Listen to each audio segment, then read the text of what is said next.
అందరికీ నమస్కారం.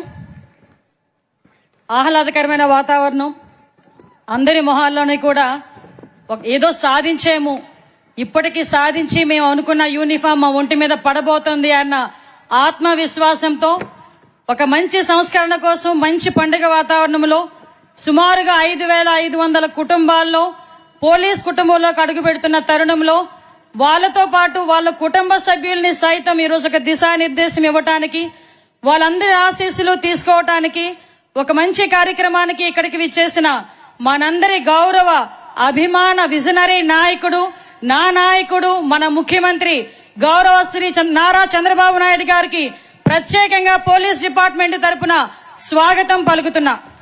ఎందుకంటే ప్రజా భద్రతే ప్రగతికి పునాది అని నమ్మిన నాయకుడు, రాష్ట్ర అభివృద్ధి ఆ రాష్ట్ర భద్రతా వ్యవస్థ మీద ఆధారపడి ఉంటుందని గట్టిగా నమ్మిన నాయకుడు, రాష్ట్ర అభివృద్ధికి ఎంత పెద్దపీట వేస్తారో రాష్ట్ర భద్రత విషయంలో కూడా రాజీ లేని పోరాటం చేయడమే కాకుండా మొట్టమొదటి దగ్గర నుంచి కూడా ఆయన ముఖ్యమంత్రి అయిన దగ్గర నుంచి కూడా ఈ రోజు వరకు కూడా పోలీస్ వ్యవస్థలో సమూలమైన మార్పులు తీసుకురావడమే కాకుండా టెక్నాలజీని పోలీస్ వ్యవస్థకి ఆపాదించి ఇన్విజిబుల్ పోలీసింగ్, విజిబుల్ పోలీసింగ్ ని కూడా ఈ రోజు పర్యవేక్షిస్తూ ఈ రోజు ప్రజా భద్రతే ధ్యేయంగా అభివృద్ధి లక్ష్యంగా పనిచేస్తున్న మన విజనరీ నాయకుడికి మరొక్కసారి సభాపూర్వకంగా ధన్యవాదాలు తెలియజేసుకుంటున్నాం. ఈ రోజు ఒక మంచి పండుగ వాతావరణానికి ఈ రోజు మనందరితో పాటు మరొక ముఖ్య అతిథి, ప్రజాభిమాన నాయకుడు, ప్రశ్నించే తత్వం కలిగిన వ్యక్తి, ముక్కుసూటితనం, నేర్చుకునే తత్వం, ఎన్ని అవమానాలు ఎదుర్కొన్నా కూడా అనుకున్న విజయం గురించి ముందుకు వెళ్లే తత్వం కలిగిన నాయకుడు నారా చంద్రబాబు నాయుడు గారి సహచరులు ఈ రోజు ఇద్దరు కలిస్తే ఆ స్టేజ్ కి అందం వచ్చింది. ఒక్కసారి మీరందరూ కూడా చూడాలి. వాళ్ళిద్దరూ అలా నడుస్తా ఉంటే మీ మొహంలో ఆనందం నేను నా కళ్ళతో చూసా. అటువంటి నాయకుడు నా సోదరుడు డిప్యూటీ సీఎం పవన్ కళ్యాణ్ గారికి మరొక్కసారి ధన్యవాదాలు, నమస్కారాలు తెలియజేసుకుంటున్నా. ఈ రోజు ఒక వ్యక్తి గురించి మీ అందరికీ చెప్పాలి. ఎందుకంటే ఈ రోజు మన మధ్యలో లేరు, వేరే కార్యక్రమంలో ఎంగేజ్ అయి ఉన్నారు. అయినప్పటికీ కూడా ఈ వేదిక ఆయనది. నేను ఎవరి గురించి మాట్లాడుతున్నానో మీ అందరికీ గుర్తొచ్చే ఉంటది. మనందరి అభిమాన నాయకుడు నారా లోకేష్ గారు ఈ రోజు ఈ కార్యక్రమానికి ఒక రకంగా చెప్పాలంటే కర్త కర్మ క్రియ. ఎందుకంటే యువగలం పేరిట పాదయాత్ర అనేది ఒక సంచలనం, అది ఒక చరిత్ర.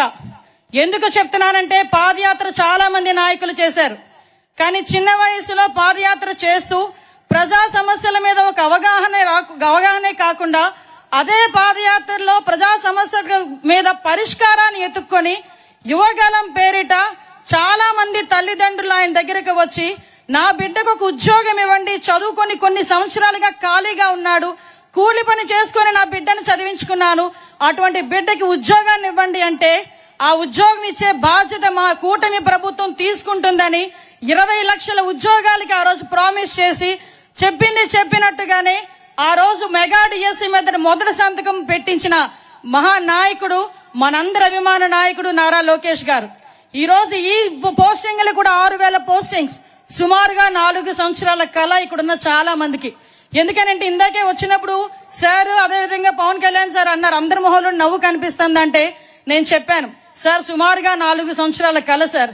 చాలా మందికి వయసు అయిపోతుందన్న భయం, మళ్ళా తిరిగి మాకు ఉద్యోగాలు వస్తాయా అన్న ఆలోచన, అటువంటి ఆలోచన నుంచి అన్నిటినీ కూడా అధిగమించి ఈ రోజు ఈ పొజిషన్ లోకి తీసుకురావడానికి అందరి కృషి ఈ రోజు గౌరవ సీఎం గారు, డిప్యూటీ సీఎం గారు, మరి ముఖ్యంగా నారా లోకేష్ బాబు గారు, అదేవిధంగా మా పోలీస్ సిబ్బంది అందరూ కూడా ఒక ఏకకంఠంతో కంపల్సరీగా మనం మాట ఇచ్చిన ప్రకారం ఉద్యోగాలను ఇవ్వాలి అని ఆ రోజు కంకణం కట్టుకొని ఈ రోజు ఈ కార్యక్రమానికి శ్రీకారం చుట్టాం.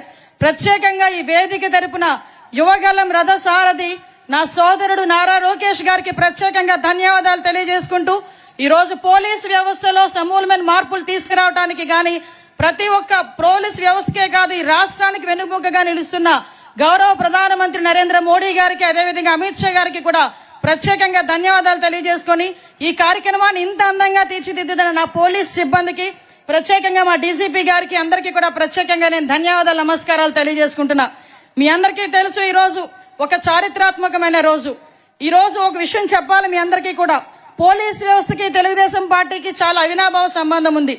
ఎందుకనంటే నందమూరి తారక రామారావు గారు సీఎంగా ఉన్నప్పుడే ఏపీకి సంబంధించి ఒక పోలీస్ అకాడమీని ఆ రోజు స్టార్ట్ చేశాం. ఆ రోజు స్టార్ట్ చేసిన దగ్గర నుంచి అది మిగతా రాష్ట్రాలకి కూడా ఆంధ్రప్రదేశ్ పోలీస్ అకాడమీ అన్నది మిగతా రాష్ట్రాల వాళ్ళు కూడా దాన్ని ఒక ఎగ్జాంపుల్ గా తీసుకొని పెట్టిన సందర్భం. అదే కాకుండా గ్రేహౌండ్స్ లాంటి కఠినతరమైన పోలీస్ వ్యవస్థను కూడా తీసుకొచ్చి నక్సలిజాన్ని అణిచేటట్టుగా చేసిన పరిస్థితి కూడా ఆ రోజు నుంచి స్టార్ట్ అయింది. మీ అందరికీ తెలుసు, గౌరవ ముఖ్యమంత్రి గారు చంద్రబాబు నాయుడు గారు ముఖ్యమంత్రిగా ఉన్న ప్రతి సంవత్సరం కూడా డిఎస్సి ఎలా తీసేవారో పోలీస్ కానిస్టేబుల్ ఎస్ఐ రిక్రూట్మెంట్ కూడా అలాగే జరిగేది.